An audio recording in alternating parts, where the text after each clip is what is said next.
Hi, my name's Allan Wright. This is the seventh week of our 10-part series on marketing for small businesses in the beer, wine, and food industries. My name's Allan Wright. I run Zephyr Conferences, and we run 5 conferences each year in those industries, food, wine, and beer. Today, we're going to talk about video marketing.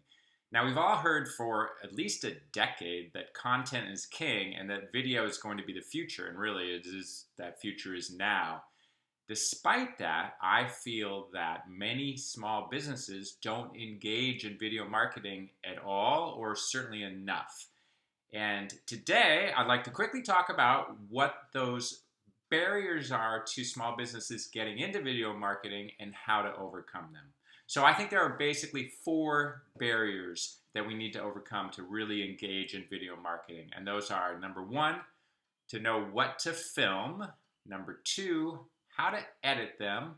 Number 3, to answer the question, will the video be good enough? And number 4, will anyone watch it?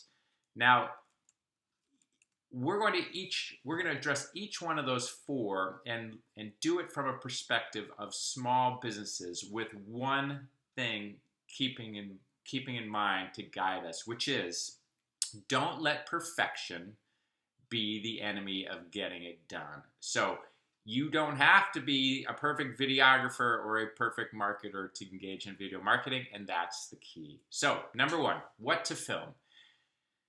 This is one I think I hear quite a bit, which is that we don't know what we would film and what people are interested in. Well, the key is to remember that you are talking about yourself and talking about your business in ways that should be interesting to your customers. So I would say film yourself.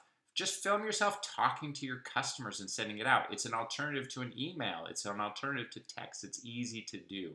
Film your production process. Film you making that food product or beer or wine.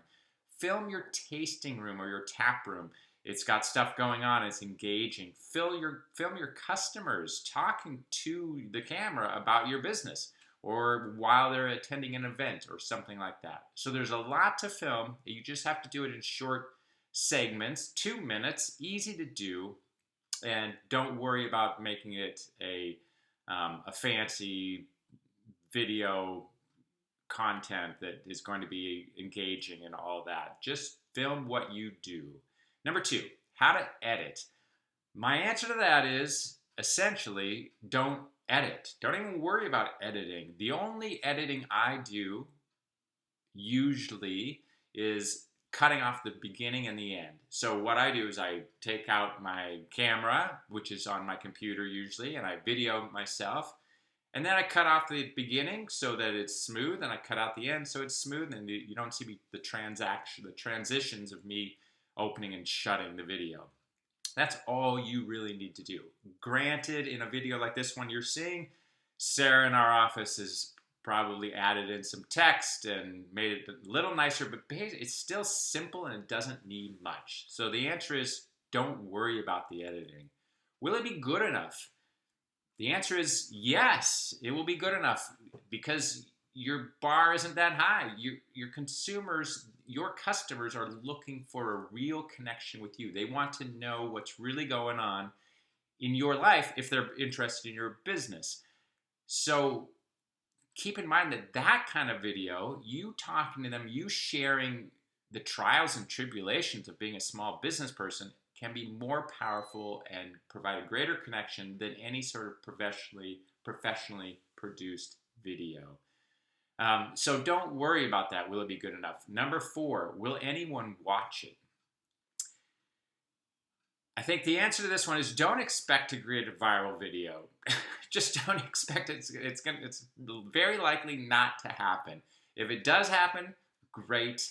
You'll appreciate it. It'll be an extra Christmas present early that year, but that's not the goal.